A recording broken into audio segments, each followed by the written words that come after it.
Assalamualaikum warahmatullahi wabarakatuh. Apa kabar teman-teman semua? Semoga kita selalu dalam lindungan Allah ya. Amin. Alhamdulillah teman-teman, hari ini kita bertemu lagi di Sentral Sosial Budaya Pekan ke-11 dengan tema yang sama ya teman-teman ya, yaitu tema energi. Hanya saja subtemanya yang berbeda, yaitu macam-macam energi dan perubahannya. Nah, kali ini yang kita bahas yaitu pertama adalah perubahan bentuk energi. Nah, teman-teman ada yang tahu pengertian perubahan bentuk energi itu seperti apa? Baik, Ibu akan jelaskan ya. Energi dapat berubah dari bentuk energi yang satu ke bentuk energi yang lainnya. Contoh, setrika, kemudian kompor, kemudian rice cooker, kemudian kipas angin. Nah, di sini perubahannya kita bisa lihat kipas angin saat tidak dicolokkan ke stop kontak itu tidak akan berputar. Nah, dari sini kita bisa lihat ya teman-teman ya, bahwa kipas angin jika dicolokkan di stop kontak dia akan menyala atau berputar. Nah, seperti itu ya teman-teman ya. Nah, berikutnya tidak hanya itu saja teman-teman, energi sendiri itu juga memiliki banyak keuntungan. Nah, keuntungan energi sendiri kita bisa lihat di sini adalah sumber energi alternatif dapat terus digunakan karena tidak akan habis. Contohnya matahari, air, angin, dan panas bumi akan memberikan energi sepanjang masa. Nah, ini adalah salah satu contoh keuntungan dari energi sendiri ya, teman-teman ya. Nah, kemudian keuntungan dari energi sendiri kita bisa lihat di sini. Yang pertama adalah energi yang dihasilkan oleh bunyi alternatif sangat besar. Nah, ini adalah keuntungan dari energi itu sendiri. Nah, kemudian di sini kita bisa lihat keuntungan energi yaitu ramah lingkungan atau energi alternatif tidak menimbulkan polusi atau pencemaran. Nah, ini adalah keuntungan-keuntungan dari energi itu sendiri. Nah, kemudian teman-teman, energi sendiri itu juga memiliki macam-macam. Nah, macam-macam energi, teman-teman ada yang tahu? Ya, benar. Yang pertama adalah energi mekanik dibagi menjadi dua bagian, yaitu energi potensial dan energi kinetik. Nah, kita bisa lihat ya, orang ini sedang mengarahkan bola. Nah, ini bolanya tidak bergerak ya teman-teman ya. Nah, ketika bola itu didorong, maka menjadilah energi kinetik dan bola itu akan bergerak ke bawah. Nah, ini adalah salah satu contoh macam-macam energi itu sendiri. Nah, kemudian teman-teman di sini juga terdapat energi bunyi. Contohnya alat musik, radio. Nah, kemudian berikutnya terdapat energi panas atau kalor. Nah, di sini terdapat setrika, kemudian api unggun.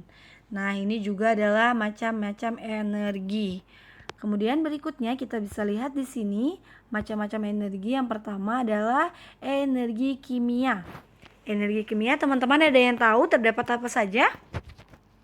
Ya, salah satu contohnya adalah pesawat, kemudian baterai, kemudian mobil, dan masih banyak lainnya ya teman-teman ya. Nah, berikutnya di sini terdapat energi cahaya. Teman-teman ada yang tahu energi cahaya itu apa saja? Iya, benar sekali. Adalah lampu, kemudian televisi, kemudian senter. Nah, ini adalah energi cahaya. Masya Allah ya teman-teman ya. Nah, berikutnya teman-teman, tidak hanya itu saja teman-teman, tetapi energi sendiri itu juga memiliki perubahan bentuk. Nah, perubahan bentuk energi sendiri, teman-teman ada yang tahu? Baik, Ibu Aina akan jelaskan ya. Yang pertama adalah perubahan energi kimia menjadi energi gerak. Contohnya bensin, dan solar digunakan sebagai bahan bakar yang dapat menjadikan mobil pesawat bergerak. Nah, kemudian berikutnya ada perubahan energi gerak menjadi energi panas. Contohnya adalah kedua tangan yang digosokkan akan terasa hangat. Nah, seperti itu ya. Nah, berikutnya di sini juga terdapat perubahan bentuk energi. Perubahan energi yang gerak menjadi energi bunyi. Contohnya adalah saat kita bertepuk tangan akan terdengar bunyi. Kemudian bisa juga ya teman-teman ya, dari alat musik, kemudian gitar dan lain-lain yang bisa menimbulkan sebuah bunyi. Nah, seperti itu ya teman-teman ya. Nah, kemudian cara menghemat energi sendiri. Nah, ternyata energi sendiri juga memiliki cara ya agar kita selalu menghemat. Nah, ini adalah salah satu contohnya adalah pakailah lampu sesuai dengan kebutuhan. Kemudian ikuti saran penggunaan alat listrik secara hemat. Contoh, jika di siang hari teman-teman harus mematikan listrik agar menghemat listrik. Nah, kemudian buka jendela dan gorden di siang hari. Nah, ini adalah salah satu cara menghemat energi dan tipsnya ya teman-teman ya. Nah, kemudian matikan alat listrik yang tidak terpakai atau tidak digunakan ya. Kemudian pilih alat elektronik yang memiliki fitur hemat energi. Nah, contoh kita ingin mematikan AC, kemudian mematikan aliran listrik. Nah, seperti itu ya teman-teman ya.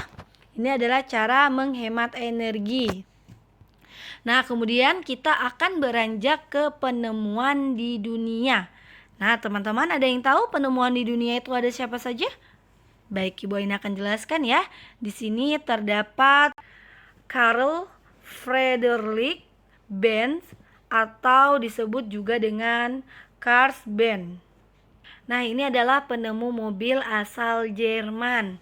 Nah, tetapi teman-teman, Carl Benz sendiri hanya meneruskan dari penemu Muslim dan mereka hanya mengembangkan dan meneruskan daripada hasil penemu-penemu itu. Nah, nanti akan dijelaskan oleh Pak Huda ya di sentra Imtak. Oke, teman-teman. Nah, kemudian di sini ada Ernest Michaus, penemu motor asal Perancis. Nah, seperti itu ya teman-teman ya untuk penemu di dunia. Kemudian di sini juga terdapat penemuan di Indonesia. Mohon maaf, masih di dunia ya teman-teman ya. Nah, di sini ada Mary Florence Potts, penemu setrika berasal dari Amerika.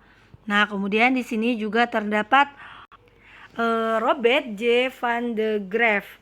Nah, ini juga penemu generator yaitu asal dari Amerika Serikat. Nah, ini adalah penemu di dunia.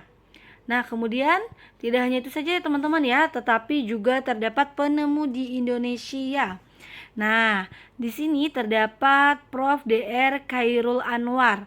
Nah, beliau sendiri adalah penemu teknologi broadband jaringan 4G. Beliau sendiri adalah peneliti terbaik di Jepang yang berasal dari Kediri.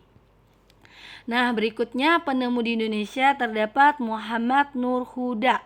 Nah, beliau sendiri adalah penemu kompor ramah lingkungan yang berasal dari Brawijaya Malang.